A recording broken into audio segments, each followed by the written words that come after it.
Here is part one of your story written in third person, using simple English, around 950 words, and completely violated free while keeping it interesting and emotional. Part 1. The princess's secret choice. Princess Seralia stood on the high balcony of the Crystal Palace, staring at the glowing twin moons of her homeworld, Vaelthur. Her long silver robes flowed in the soft wind, and her violet eyes reflected both beauty and sadness. Everyone in the empire believed she would soon marry a powerful noble or warrior. But Seralia had already chosen someone, a man no one would expect. His name was Elias Ward, a quiet human, a common translator who worked in the royal archives. He had no title, no wealth, no power, but he had something no one else gave her: kindness, honesty, and peace. The people of Vaelthur were proud and old. Their empire stretched across 6 star systems, and their traditions were even older than their ships. Royals married for politics, not for love. They called humans fragile and short-lived. They saw them as helpers, not equals. But Seralia had never cared about such things. When she met Elias 2 years ago, he was working late in the archives, translating lost human books into the Vaelthuri language. She had entered quietly, not expecting anyone to be there. He looked up, surprised but not afraid. He bowed politely, called her princess, then went back to his work. That moment stayed in her mind, not because of what he said, but because of what he didn't say. He didn't flatter her. He didn't beg to serve her. He treated her like a person. Over time, she kept finding reasons to visit the archives. First for history, then for conversation, then just to sit near him. Elias was different. He listened. He laughed in a soft, quiet way. He didn't try to impress her. He respected her thoughts but wasn't afraid to share his own. And most of all, he saw her not as a princess, but as Seralia. One night, under the old starlit dome of the library gardens, she finally told him the truth. "I don't want to marry someone chosen for me," she whispered. "I want a life that is real." He didn't answer right away, but then he smiled, gently took her hand, and said, "Then let's build it together." Of course, when she told the royal court, they were furious. Her mother, the High Queen, thought she was joking. Her advisors warned her this would bring shame. The nobles whispered about her behind crystal walls. But Seralia stood firm. "I will not live a life that isn't mine," she said. "He is my choice." The royal council tried to delay the wedding. They said he needed to be tested, studied, approved. But she refused their games. She married Elias in a quiet ceremony under the ancient tree of stars, far from the eyes of the court. Only a few friends attended. The stars above burned bright that night, as if the galaxy itself had blessed their union. Life after the wedding was peaceful, at least for a while. Seralia stepped back from royal duties, choosing instead to study alien cultures, learn languages, and support peace programs. Elias continued his quiet work, often reading by the firelight of their private home, hidden deep in the royal gardens. The people were curious. Some accepted it, some did not. But Seralia and Elias ignored the noise. They shared simple meals, watched old human movies, walked in the rain without umbrellas. For the first time in her life, Seralia felt free.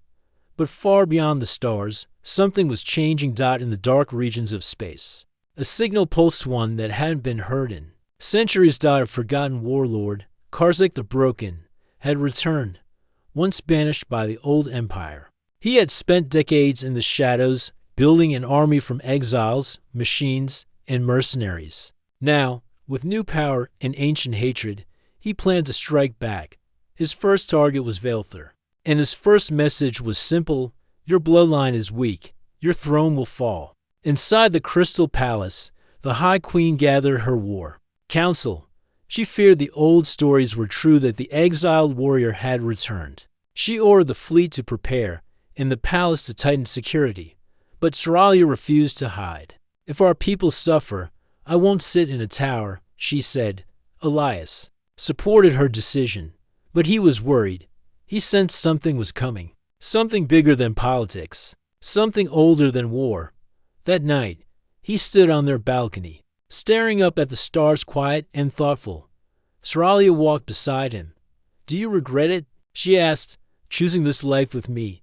He looked at her, serious and soft all at once. "Never," he said. "But I may need to do more than translate old words soon." She tilted her head. "What do you mean?" He hesitated. "Nothing yet, just a feeling." Far above, in a silent black ship drifting past a dead moon, Karzik sharpened his blade and studied the image of Soralia and Elias. "A princess who chose a human," he said, laughing coldly. "Perfect." His generals asked, "Should we capture her?" "No," he replied. "Let her stay. Let her watch." He looked at Elias one more time. "Let the commoner try to save her when it begins. Let's see what he becomes." Princess Soralia stood straight. Her royal robes were light blue, but her eyes were heavy with concern. She remembered stories about Karzik, the exiled warlord who had once tried to take the throne. With violence, he had disappeared many years ago. Some said he died in the outer dark. Others said he went mad. Now, he was back, and he had an army. Soralia turned to her husband, Elias, who stood quietly beside her. He listened to every word, watching the generals as they argued about shields, ships, and war plans. A few noble voices in the room looked at Elias with doubt. "He's a translator," one of them whispered. "Why is he here?" Soralia answered coldly, "He is my husband. He stays." Later that evening, Soralia and Elias walked together in the quiet garden behind the palace. The trees were shaped like stars, their silver leaves glowing softly. The wind was cool, but the silence was tense. "I can feel it," Elias said. "Something bad is coming." Soralia looked at him. "I've never seen the generals so nervous." "They're not just nervous," Elias said. "They're not ready. Karzik has waited years for this. He won't strike like a wild animal. He'll move like a shadow." Soralia touched his arm. "How do you know this?" Elias was quiet for a moment. "I've read history. I've studied wars." And he paused. "I've seen something like this before." Soralia's eyes narrowed slightly. "But I thought you only worked with books." "I do," Elias said. Quickly, mostly, she didn't ask more. But her heart remembered his words from before. "I may need to do more than translate old words soon." Just 2 days later, it began. The night was still when the palace alarms screamed across the sky. Bright red lights flashed on towers. The guards shouted. Sky ships were crashing. Explosions shook the ground. Karzik had attacked. His fleet broke through the outer defense lines using old warp routes no one had used in centuries. His ships weren't shiny and knew they were dark, sharp, and deadly. Some looked more like monsters than machines. He sent no warning this time.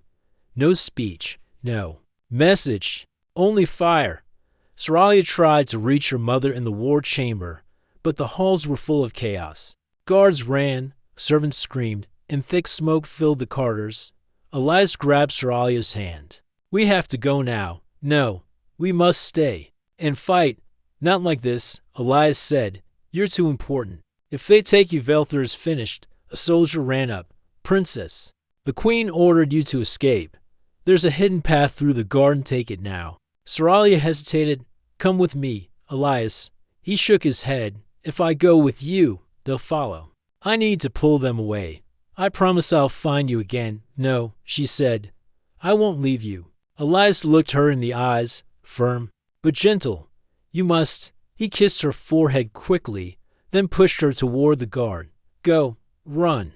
Soralia was forced into the secret tunnel as the guard led her into the underground passage. She looked back one last time, and Elias was gone, disappearing into the smoke and fire of the crumbling palace. Meanwhile, in the upper levels of the archives, Elias moved fast. He didn't look scared. He looked focused. He knew this place better than anyone else. He had walked these halls for years, memorizing its secrets. He wasn't just looking for safety. He was looking for the vault. Long ago, Elias had discovered old human records, hidden files buried in the Empire's deepest memory cores. They spoke of a weapon built during the first human Velther War, a blade made of star metal and energy locked inside a forgotten chamber. Most believed it was a myth, But Elias had found clues, and now he was ready. He passed through a narrow hallway, opened a stone door with strange symbols, and entered a silent chamber. Dust floated in the air. A glowing box stood in the center of the room. Inside it rested a long silver sword, shaped like fire, sleeping in its cradle. Elias stepped forward. The box opened with a hiss. The sword began to glow as his hand touched. The hilt, light burst through the chamber. Old machines came alive. Ancient systems scanned him, beeped, and then spoke. Genetic match confirmed. Starblade authorized. Welcome, Guardian. Elias stood tall, the sword humming in his hand. The translator was gone. Now, he was something else. Far away. Karzak stood on the command deck of his ship, watching the burning city below. He smiled. This was too easy, he said. But then a soldier rushed in. Warlord. One of the human servants was seen escaping into the vault levels. A human? Karzak asked, bored. Yes, but he carried a weapon, a glowing blade. Karzak turned, his eyes suddenly sharp. A blade, he said. Show me. A small screen flickered to life, and there walking through fire, sword in hand, was Elias. Karzak's smile faded. Interesting. The air in the vault was thick with silence, broken only by the low hum of the starblade resting in Elias's hand. Its silver edge glowed softly, as if alive, reacting to the touch of the man who held it. Elias stared at the blade with a mixture of awe and something deeper, something like destiny. For years, he had only been a translator, quietly working among ancient books and forgotten records. But now, the weight of history pressed on his shoulders. He was no longer just a simple human. He was something more. Outside the vault, chaos raged. The palace was burning. Skyships clashed above the city, and the screams of soldiers echoed through the halls. But Elias did not think about the noise. His mind raced back to the records he had read, to the secret histories the Empire did not want anyone to remember. He knew the blade was more than a weapon. It was a symbol, a key to a power hidden in the past, meant to protect Velthor in its darkest hours. And now, that time had come. Elias closed his eyes for a moment. The sword hummed, almost like a heartbeat. He felt a strange energy flow through him, warm, electric, and steady. Then, he heard a voice in his mind, not loud, but clear. Guardian, the time has come. Startled, Elias opened his eyes. The vault walls glowed faintly with ancient symbols. The voice continued, you are the last of the human line bred for this moment. You carry the strength of Earth's old warriors. Your blade will cut through shadow and fear. Elias gripped the sword tighter. This was real. He was not a simple translator anymore. He was chosen. He moved quickly from the vault.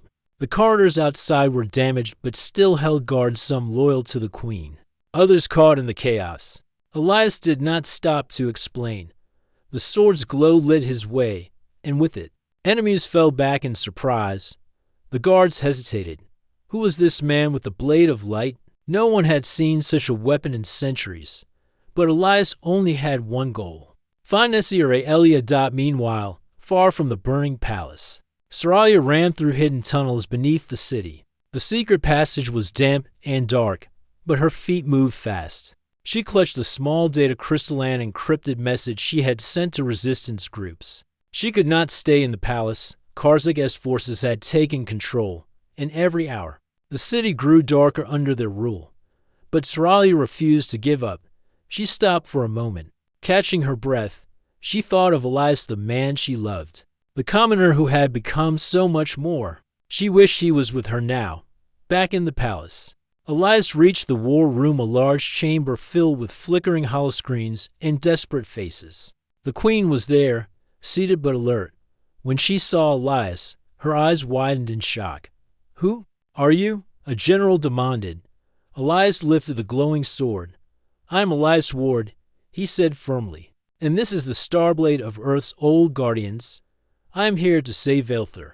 The room was silent. Some whispered, a human with a sword. Others looked at the glowing blade and nodded slowly.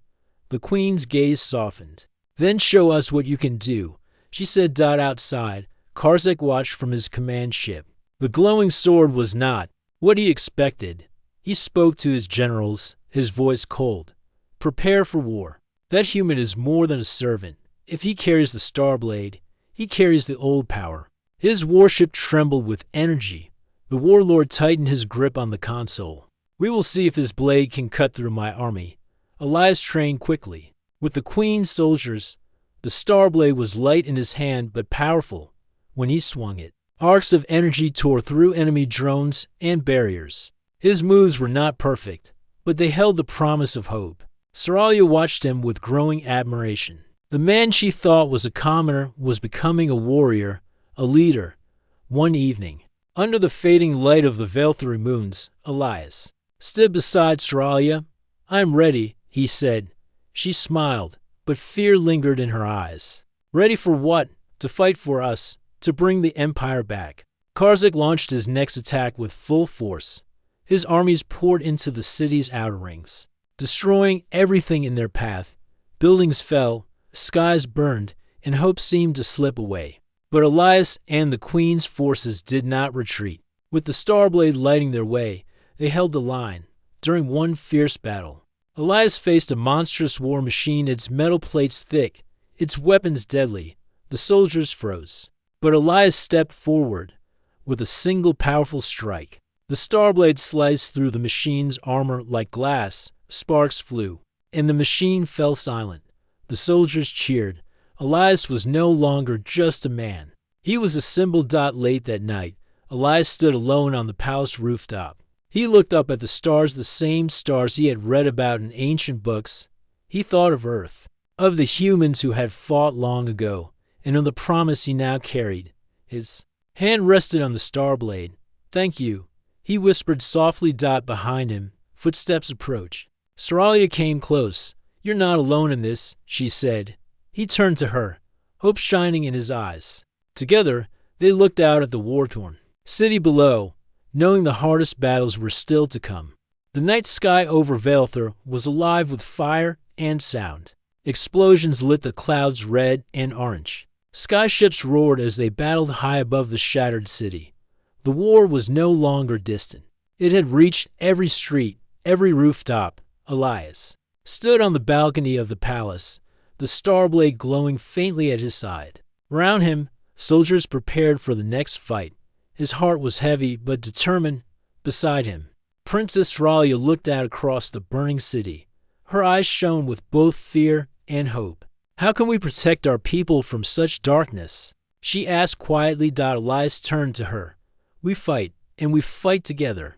The past weeks had changed everything. Elias was no longer just the quiet translator. His skill with the Starblade had made him a beacon of hope. Survivors from across the city gathered, inspired by his courage and strength. Humans, Velthari nobles, and even former soldiers who had doubted him now fought side by side. The Starblade's power was unlike anything anyone had seen before. It cut through enemy drones like a hot knife through silk, and shielded its wielder from deadly energy blasts. But Elias knew that strength alone wouldn't win the war.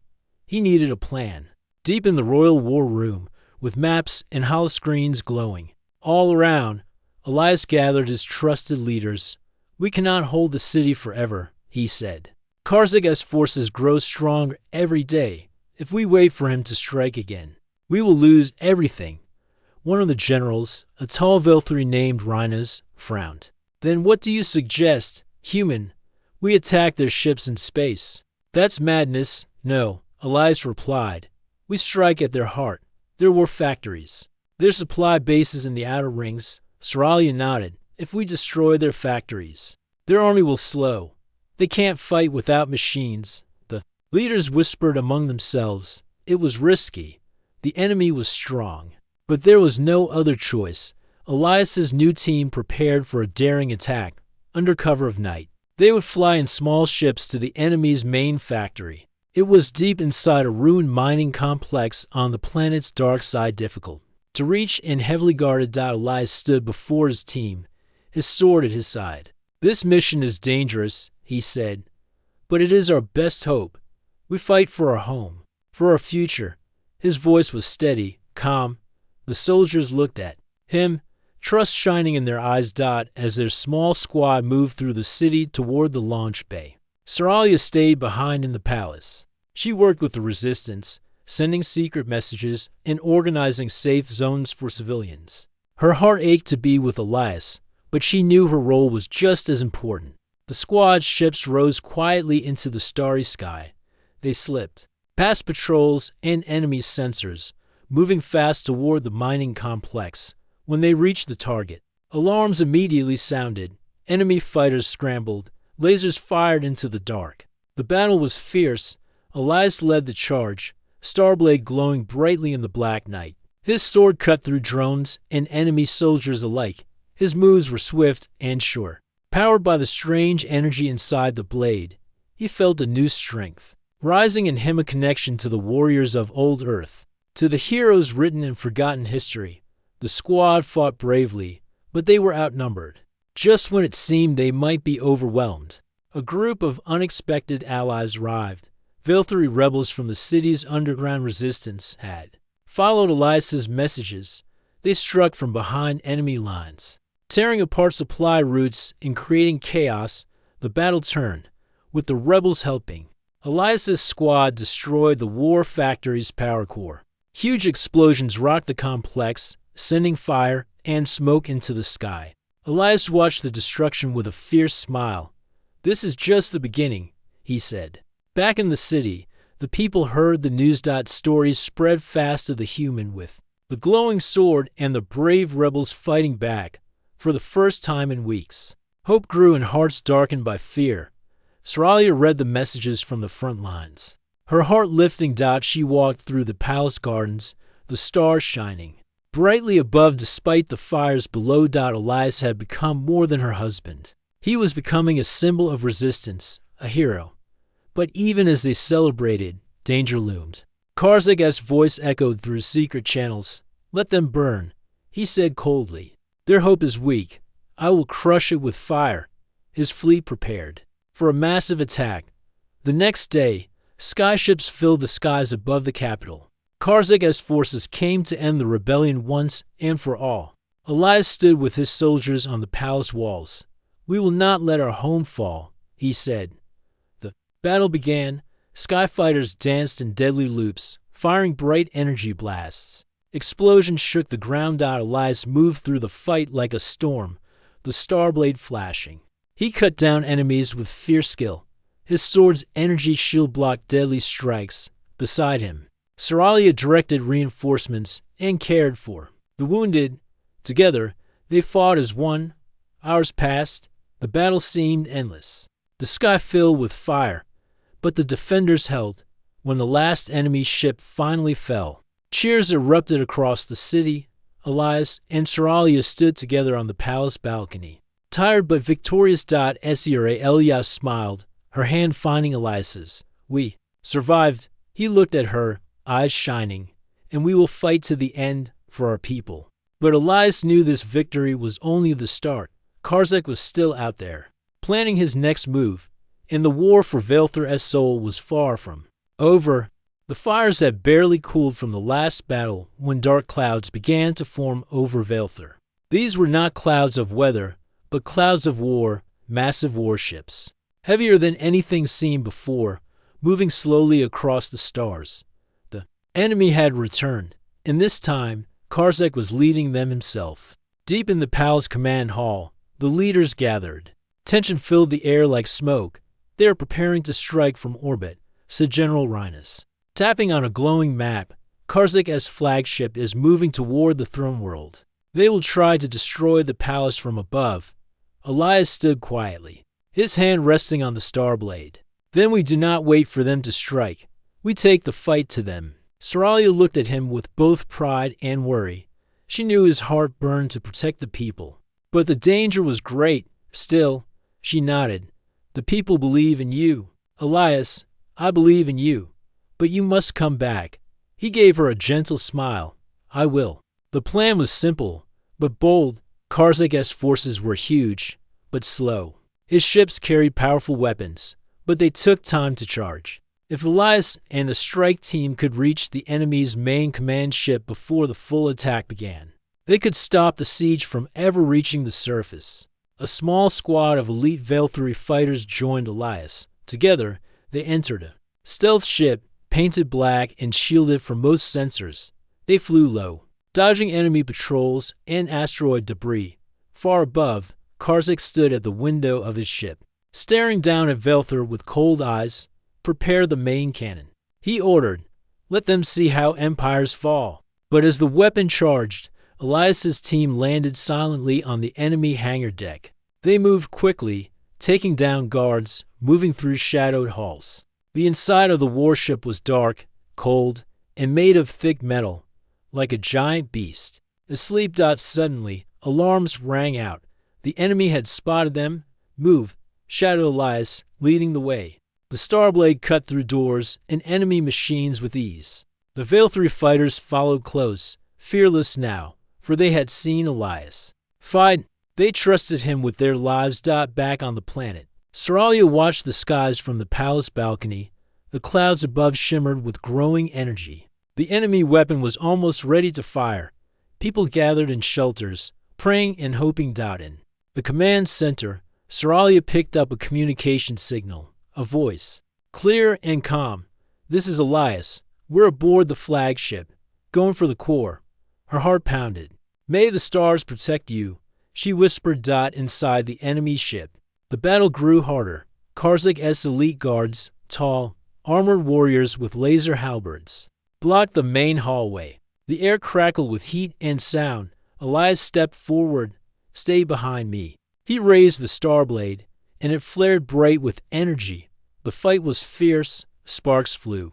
Metal clashed, but Elias moved like a river, fast, smooth, unstoppable. The sword lit the dark halls, striking down the guards one by one.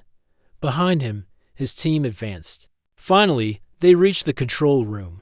A giant core pulsed in the center, surrounded by control panels and power cables. This is it, said one of the Velthari soldiers. Elias approached the core. The sword began to hum louder, as if it knew its purpose. Suddenly, the door slammed shut behind them. Karzik entered the room, his armor black and glowing red. His voice was deep and cruel. So, the little human climbs into the sky, he said, laughing. Did you think a blade makes you strong? Elias stood firm. I don't need to be strong alone. I have the people with me.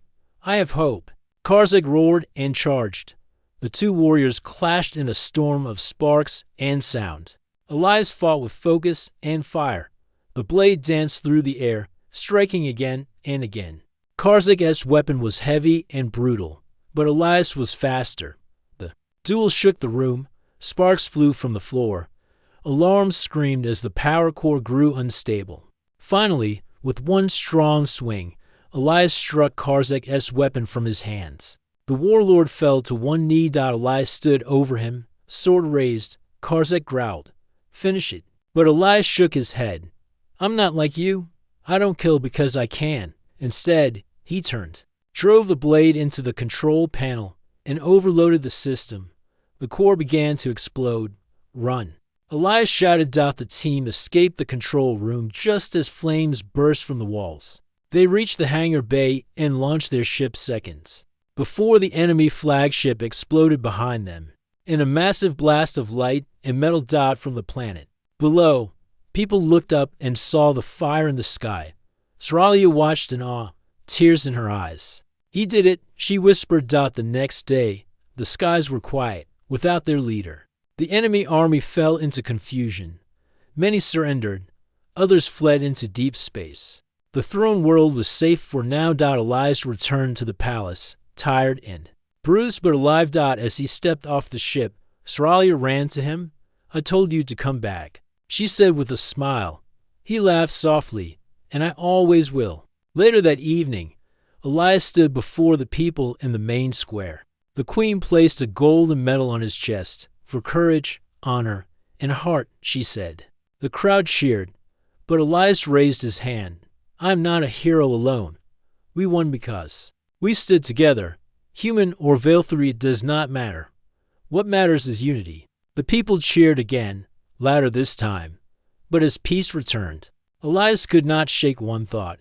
Karzik's army had come from somewhere far beyond the known stars, and there were others greater threats watching from the shadows.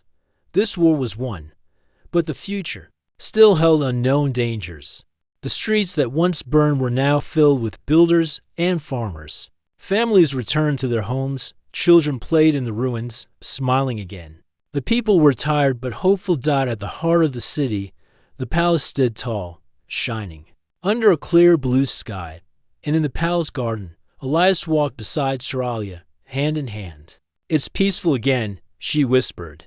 Elias looked around at the bright flowers and the sound of birds in the trees. "Yes, but peace is never the end. It's just the beginning." Saralia smiled. "You always sound like a hero now."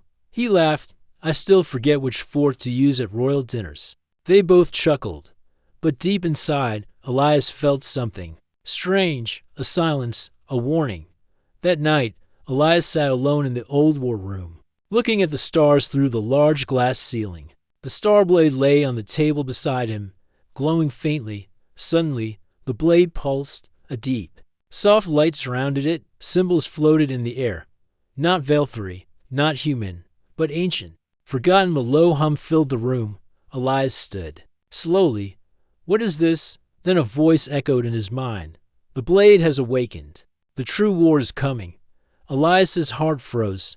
He looked up at the stars. Something was coming from beyond. The next morning, he met with Queen Merel, Saralia, and the generals.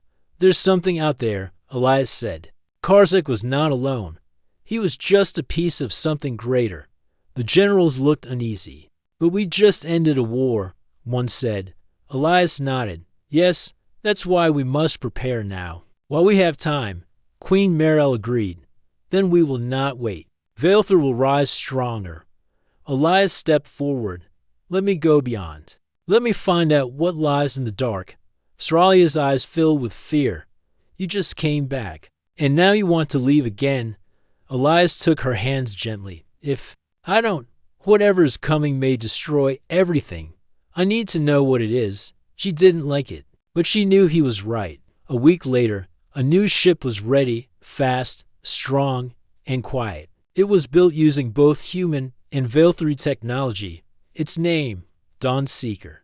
Elias stood beside it in the royal hangar. Saralia hugged him tightly. "You always said you were a commoner," she whispered. "But you were always something more." He smiled. "I was just a man who married an alien princess." She smiled back. "Come home again." "I will." The Dawn Seeker soared into the stars. Elias passed glowing nebulae, shattered moons, and long-dead space stations. He followed the path left behind in the blade's light, a trail that led deeper into the unknown. Days passed, then he saw it, a black rift in space. It twisted and moved like a wound in the stars. The blade pulsed again. "They are watching," the voice said. Elias stared at the rift. He felt fear, but also something deeper, a duty. From inside the rift, strange signals came. They spoke of a coming force, one that had destroyed entire worlds, not for power, but for silence. They wanted to erase all voices, all life, all history. Elias returned to Velthar. The world welcomed him with cheers and celebration. But he didn't smile this time. "There's another war," he told the leaders. "Far worse than before." He shared the visions and sounds, the dark rift, the lifeless planets. The silence. Queen Merel stood slowly. "Then we do what must be done." Saralia stepped forward. "We unite the galaxy." So began the Great Alliance. Elias and Saralia traveled across stars. They visited other planets, strange civilizations, insect people from stone cities, sky whales from gas giants, and waterfolk from ocean moons. Everywhere they went, Elias told his story. He showed the star blade. He shared his message. Together, we stand, or alone, we fall. Many worlds join, some still feared, but enough believed. When the rift finally opened, they were ready. The sky split above Velthar, but this time, fleets filled with all kinds of ships moved into place. Humans, Velthari, and allies from every corner of the galaxy stood shoulder to shoulder. From the darkness came the enemy, huge shadow creatures, made of black smoke and red fire. They made no sound, no warnings, only war. The battle began. Elias lit from the front. The Starblade shined like a second sun. Seralia stood aboard her command ship, sending orders, helping soldiers, keeping hope alive. The fight was long, hard. Ships exploded in the skies. Beasts clawed at metal walls. Cities trembled. But they did not fall, because they stood together. And at the center, Elias fought like a storm. The enemy came close, but the light of unity pushed them back. Finally, in the heart of the rift, Elias raised the Starblade one last time. He plunged it deep into the core of the shadow. There was a blinding light, a silence. Then a great sound, the enemy screaming and vanishing. The rift closed, peace returned once more. Elias stood in the palace garden, looking up at the stars. Seralia walked beside him. "You did it," she said. "We did," Elias replied. "All of us." That night, the people celebrated under a sky filled with lights, not fire, but hope. And as dawn broke over the throne world, the people remembered. A human came from a far-off world. A princess gave him her heart. And when darkness rose, he picked up a blade and lit the stars.